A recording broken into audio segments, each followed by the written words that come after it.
Oui, chaque fois que je dois apporter une prédication, il y a toujours cette interrogation de quoi est-ce que je vais leur parler et quel thème est-ce que je vais aborder.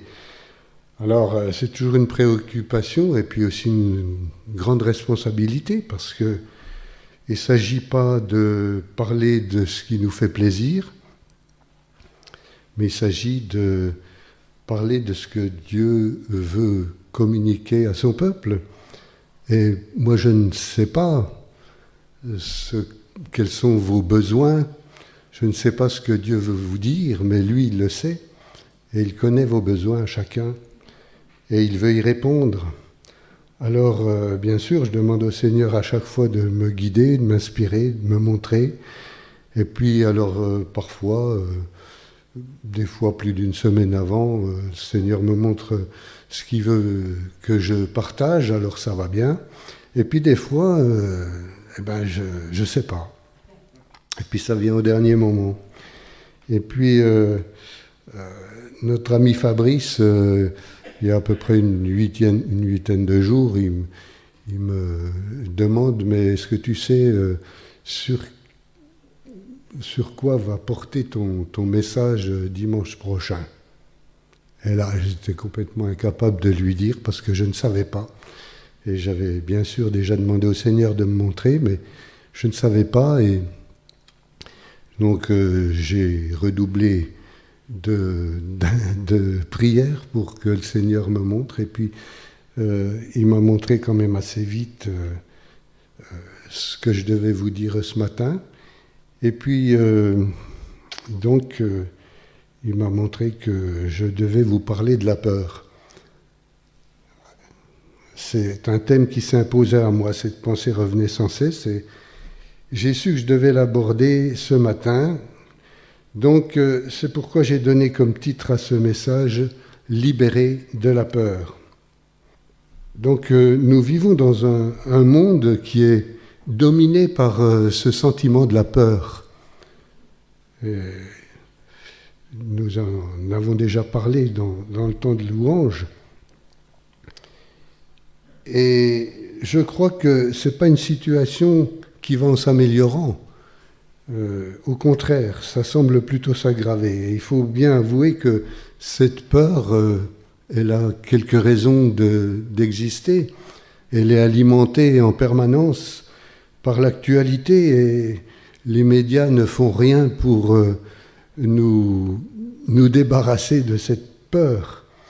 Bien au contraire, nous sommes sans cesse abreuvés de mauvaises nouvelles. Et quand il y a des bonnes nouvelles, on ne s'attarde pas trop dessus.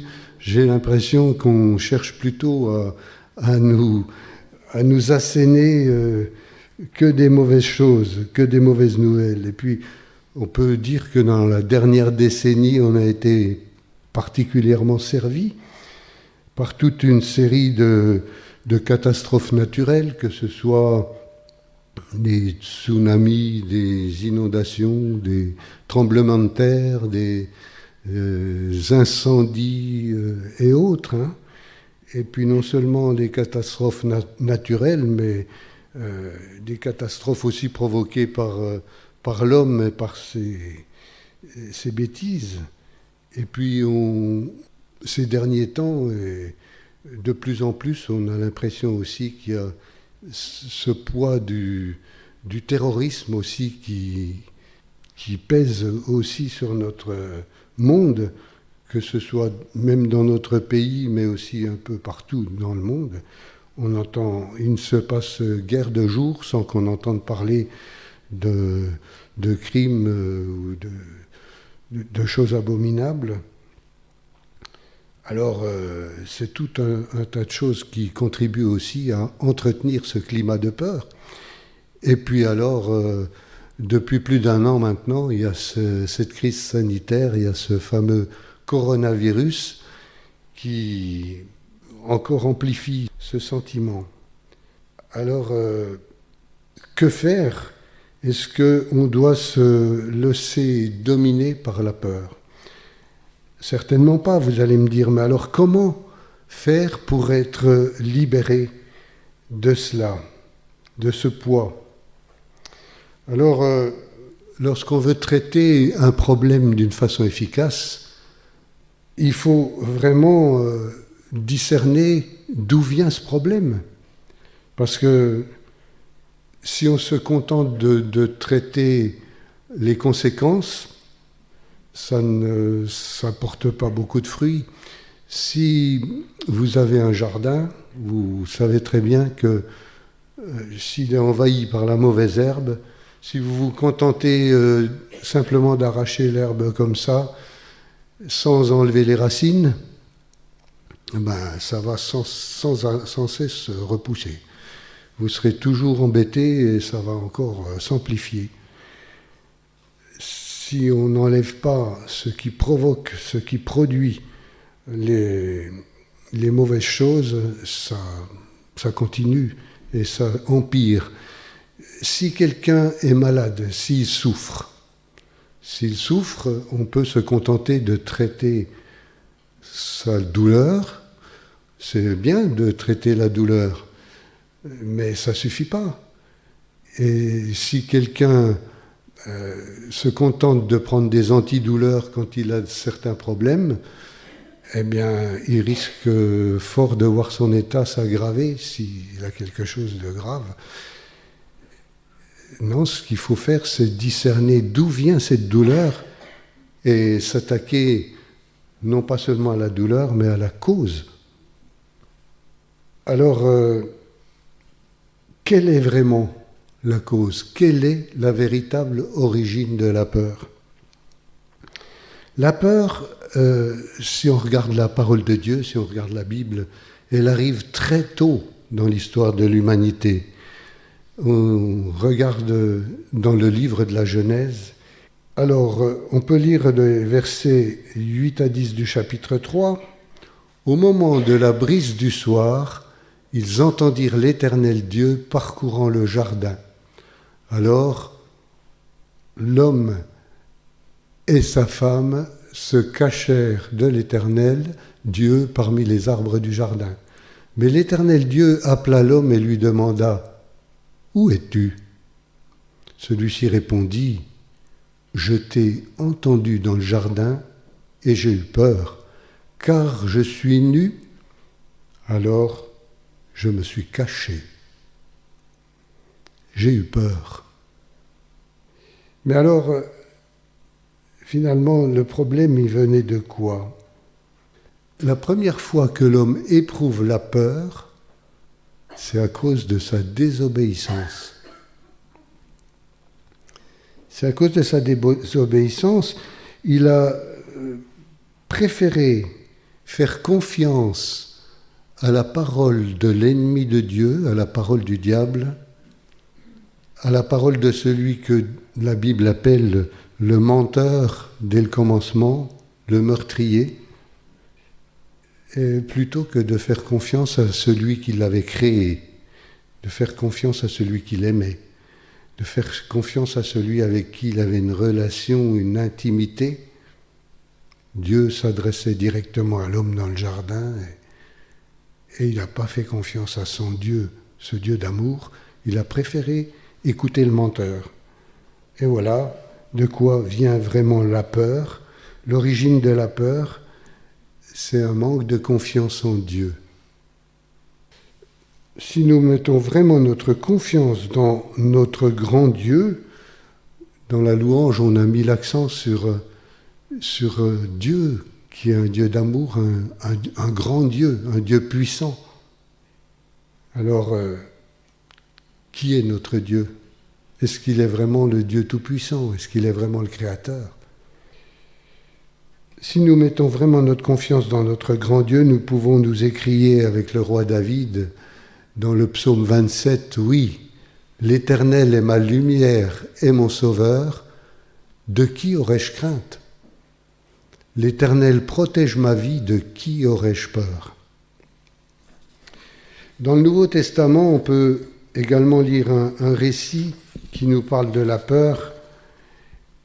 Et ce récit, il est rapporté dans 3 des 4 évangiles. Et je pense que quand quelque chose est cité souvent dans la Bible, c'est que Dieu veut vraiment nous dire quelque chose d'important et qu'il faut y prêter attention. Alors je vous propose de lire ce texte dans l'évangile de Marc au chapitre 4, on va lire les versets 35 à 41.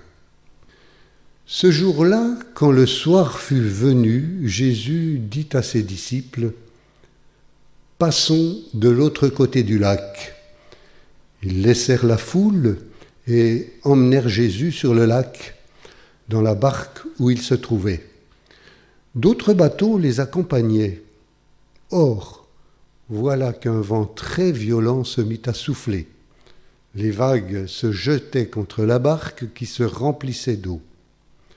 Lui, à l'arrière, dormait la tête sur un coussin. Les disciples le réveillèrent et lui crièrent : « Maître, nous sommes perdus, et tu ne t'en soucies pas ?»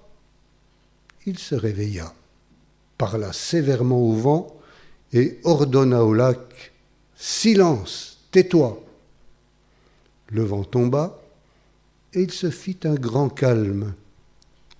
Puis il dit à ses disciples : « Pourquoi avez-vous si peur ? Vous ne croyez pas encore ?» Mais eux furent saisis d'une grande crainte. Ils se disaient les uns aux autres : « Qui est donc cet homme pour que même le vent et le lac lui obéissent ?» Évidemment, quand je lis ce récit, je me dis, mais si moi j'avais été à la place des disciples, comment est-ce que j'aurais réagi ? Oh, ben je suis à peu près sûr que j'aurais eu aussi peur qu'eux, et j'aurais certainement réagi de la même façon. « Pourquoi avez-vous si peur ?» leur dit Jésus. Pourtant, il semble qu'elle était légitime, cette peur. Ils étaient dans une tempête terrible. La barque se remplissait d'eau, ils étaient en danger, vraiment. Alors pourquoi est-ce que Jésus leur adresse ce reproche ? « Pourquoi avez-vous si peur ? Vous ne croyez pas encore. » Il leur reproche leur manque de foi. Mais en fait, leur manque de foi, il venait sans doute de ce qu'ils ne savaient pas qui était Jésus. Ils n'avaient pas vraiment discerné qui était Jésus. C'est évident quand on lit la réflexion qu'ils font à la fin du passage que nous avons lu. Qui est donc cet homme pour que même le vent et le lac lui obéissent ? Qui est cet homme ? Oui, pour eux, c'est ça le problème. Qui est cet homme ? Pour eux, ce n'était qu'un homme. Oui, c'était un homme extraordinaire, certes. C'était peut-être le Messie, certainement le Messie. Ils avaient certainement pensé que c'était le Messie. Mais pour eux, le Messie, ce n'était qu'un homme envoyé par Dieu. Ils n'avaient pas discerné la dimension divine du Messie. Et en fait, quand ils l'ont réveillé, ils n'ont jamais imaginé que Jésus pourrait calmer la mer. Ils l'ont réveillé simplement parce qu'il y avait un danger. La barque se remplissait d'eau, et puis ils voulaient avoir du renfort pour écoper aussi. Mais jamais ils ont imaginé que Jésus allait calmer la tempête. Et quand Jésus leur dit « Vous ne croyez pas encore », en fait, il veut leur faire comprendre qui il est vraiment. Il n'est pas seulement leur maître, mais il est le maître de toutes choses. Il est le Créateur. Il est Dieu lui-même. Non, ils ne savaient pas qui était Jésus. Mais nous, comment est-ce que nous réagissons lorsque nous traversons des tempêtes ? Parce que nous sommes tous appelés à traverser des tempêtes, un jour ou l'autre. Est-ce que nous sommes effrayés ? Il y a plusieurs questions à se poser. Déjà, la première des choses, est-ce que Jésus est dans ma barque? C'est important. Ça change tout. Mais si nous pouvons répondre par l'affirmative, oui, j'ai pris Jésus dans ma barque. Est-ce que vous savez vraiment qui est Jésus? Qui est Jésus pour moi? Qui est Jésus pour vous? Est-ce qu'il est le Tout-Puissant, celui qui peut tout? Il y a des gens qui pensent qu'ils ont Jésus dans leur barque. Mais en réalité, ils ont seulement une religion qui ne les engage pas. Leur Jésus, il reste profondément endormi. Si je ne suis que religieux, le Jésus qui est dans ma barque, il reste profondément endormi. Ce n'est pas le Jésus tout-puissant de la Bible. Et quand la tempête fait rage, eh bien, ces gens-là, ils sont terrorisés, ils ne peuvent pas trouver la paix.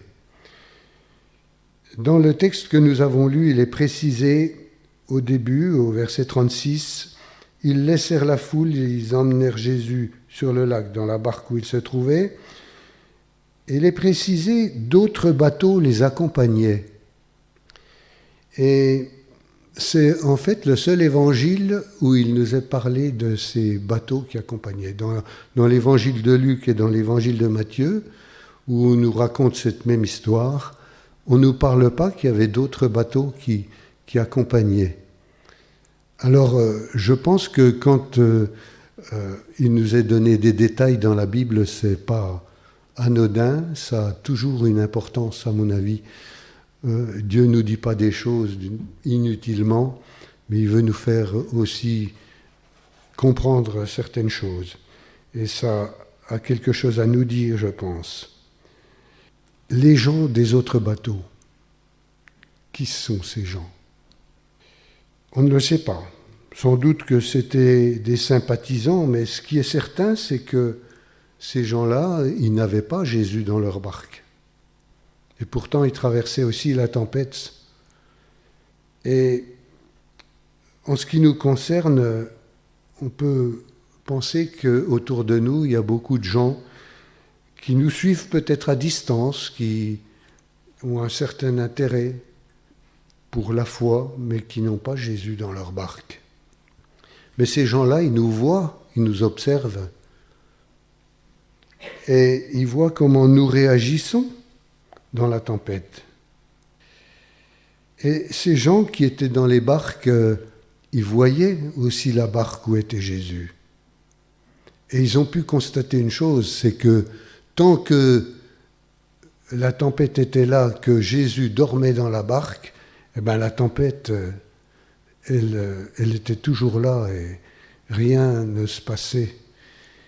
Et puis, au moment où les disciples ont réveillé Jésus, ils ont vu que ce Jésus intervenait et que la tempête était calmée, que le vent arrêtait de souffler, que la mer, que le lac s'est apaisé.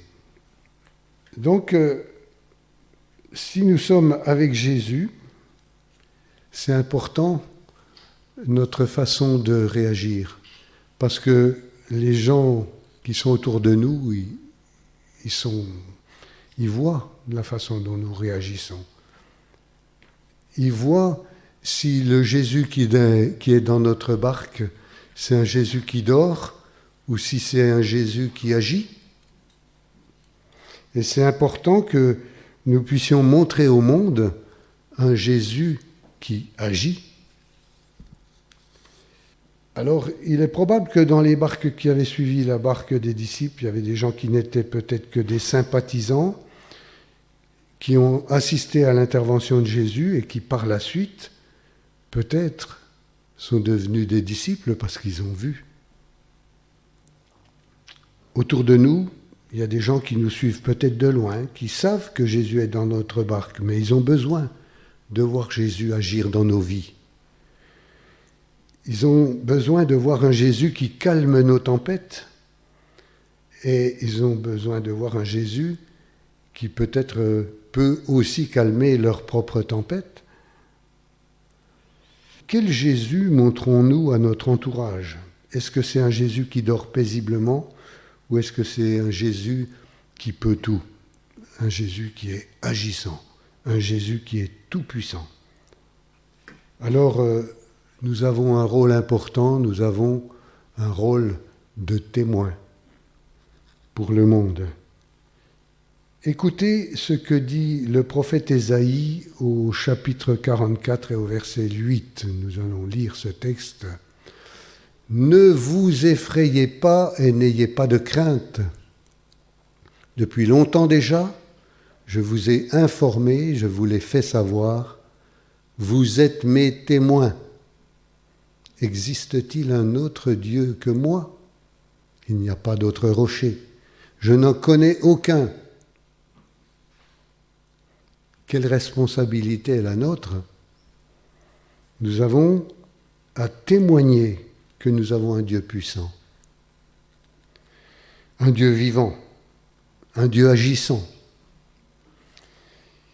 Pour en revenir à notre récit, on peut se demander pourquoi Jésus dormait dans la barque alors que la tempête faisait rage. Et c'est intéressant de regarder le contexte de cette histoire pour comprendre, parce que Jésus venait d'avoir une journée éprouvante, très éprouvante. Il avait enseigné la foule au bord du lac, sans doute toute la journée, et il devait être épuisé. Il était dans la barque, il enseignait les gens qui étaient sur le rivage, une grande foule sans doute. Et donc, à parler pendant des heures comme ça, il n'y avait pas de sono à l'époque. La seule sono, c'était l'eau du lac qui portait les paroles de Jésus. C'est pour ça qu'il parlait depuis la barque, parce que ça jouait un peu le rôle d'un amplificateur. Mais je pense que ça devait être quand même très éprouvant, très fatigant. Et Jésus était très fatigué, il dormait.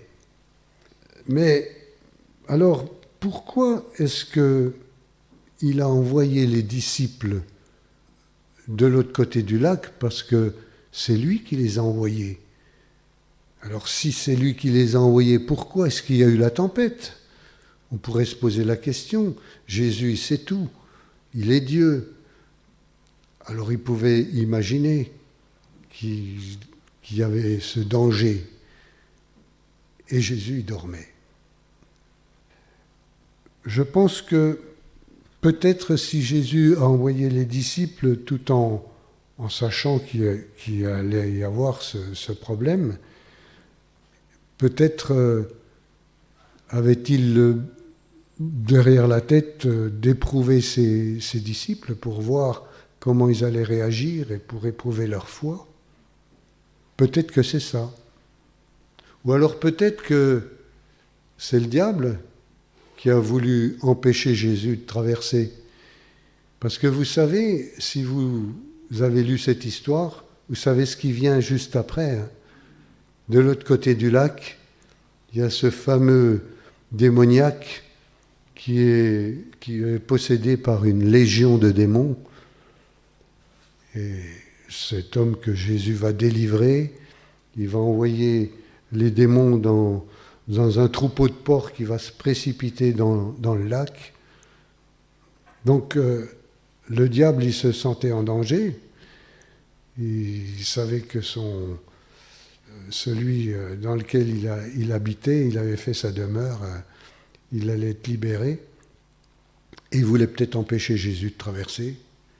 Il voulait peut-être faire mourir Jésus. Je ne sais pas. Alors, quelle que soit la raison, il y a une chose qui est certaine en tout cas, c'est que la tempête était là et qu'il faut bien se dire une chose, si nous sommes des disciples de Jésus, si nous avons pris Jésus dans notre barque, n'imaginons pas que ça va nous empêcher de traverser des tempêtes. Ce n'est pas une assurance tout risque. Oui, c'est une assurance d'avoir Jésus dans sa barque. Mais ça ne nous empêche pas d'avoir des difficultés et de traverser des épreuves. Nous ne pouvons donc pas éviter les tempêtes. Mais si nous prenons Jésus dans notre barque, si nous croyons qu'il est tout-puissant, et si nous lui faisons pleinement confiance, alors il veut nous libérer de la peur. Vous le croyez ? Alors si la peur peut être parfois salutaire parce qu'elle nous évite d'agir par nous-mêmes, la peur, on est tous confrontés à un moment ou l'autre à la peur, mais c'est aussi un avertisseur et aussi une façon de nous alerter et de nous aider à ne plus nous appuyer sur nos propres forces, mais à nous adresser à celui qui peut libérer de la peur. Et nous pouvons, si nous avons confiance entièrement en celui qui maîtrise tout, à l'instar de David dans le psaume 56, dire « Le jour où j'ai peur, je mets ma confiance en toi. Je loue Dieu pour sa parole. Je mets ma confiance en lui et je n'ai pas peur. Que pourrait me faire de simple mortel ?» Et puis, dans ce même psaume, au verset 12, David répète encore « Je mets ma confiance en lui et je n'ai pas peur. Que pourraient me faire des humains ?» David, un homme de foi, vous rendez-vous compte, cet homme qui, alors qu'il n'était encore qu'un jeune homme sans expérience, s'est attaqué au géant Goliath, c'est extraordinaire. Tout le monde tremblait de peur devant ce géant, et lui, avec sa fronde, il y est allé, confiant. Pourquoi ? Parce qu'il croyait qu'il avait un Dieu plus puissant que le géant. Et il mettait vraiment sa confiance en Dieu. Il avait peut-être peur, mais il avait l'antidote à la peur. Il ne restait pas dans l'attitude de la peur. Parce qu'il avoue, oui, le jour où j'ai peur, ça lui arrive aussi d'avoir peur à David. Mais il met sa confiance en Dieu.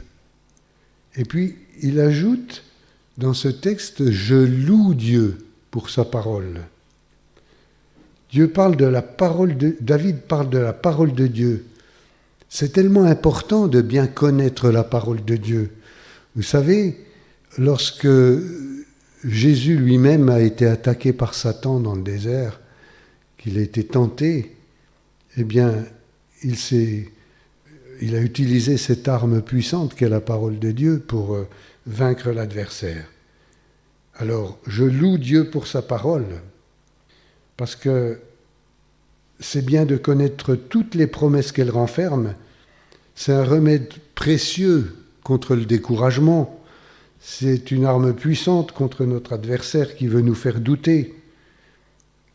Et David dit aussi donc qu'il loue Dieu. La louange, c'est un moyen aussi de sortir victorieusement de nos difficultés, parce que la louange, si nous louons le Seigneur, c'est la preuve que nous avons confiance en lui pour l'issue finale. C'est lui qui aura le dernier mot de l'histoire.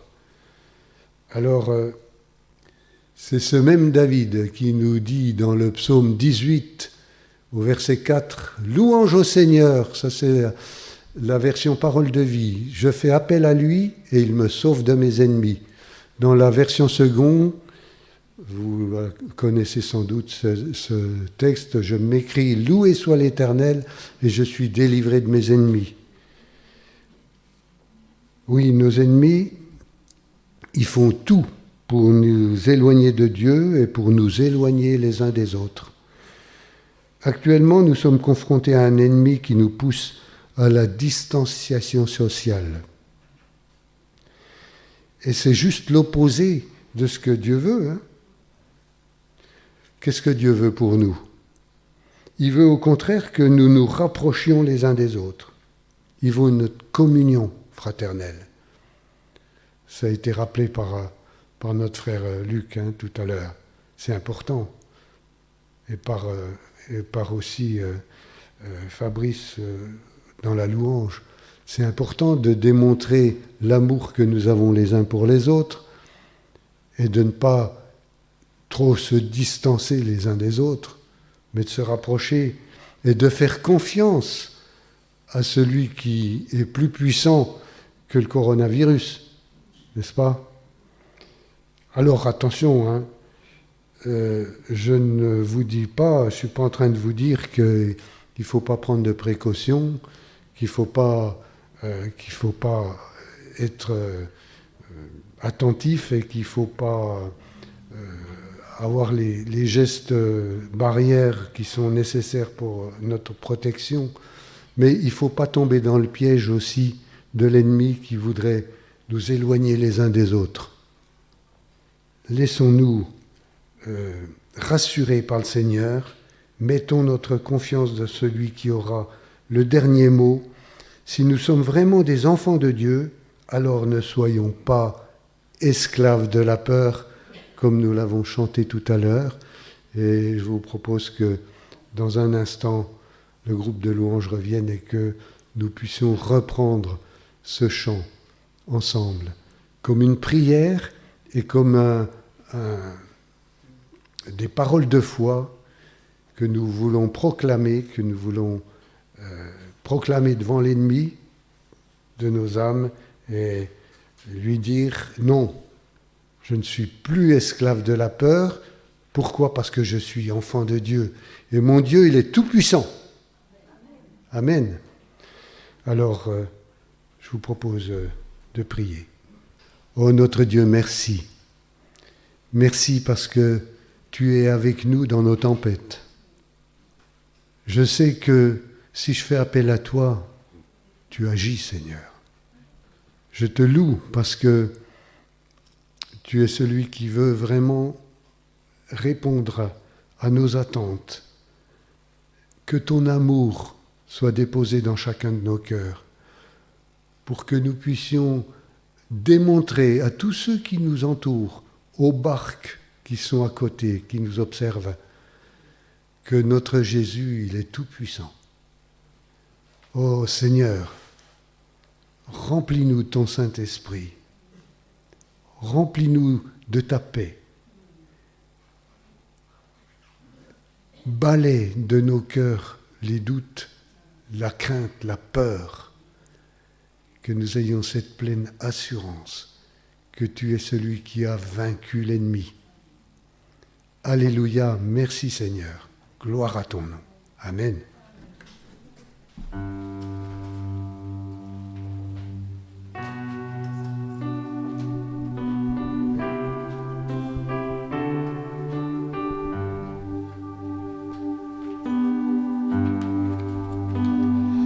Tu m'as ébloui par tes mélodies, tu m'entoures d'un chant d'amour, chant de délivrance devant mes ennemis, toutes mes craintes s'enfuient.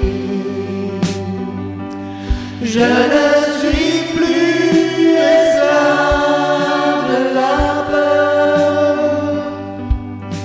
je suis enfant de Dieu.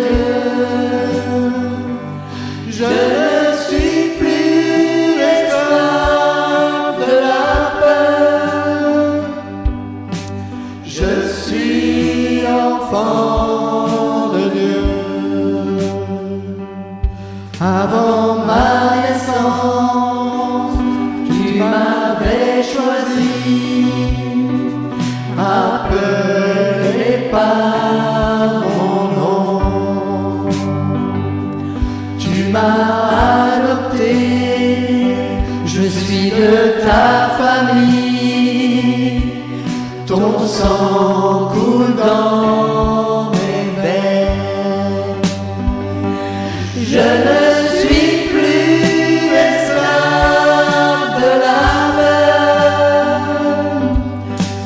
Je suis enfant de Dieu. Je ne suis plus esclave de la peur. Je suis enfant de Dieu.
Je suis enfant.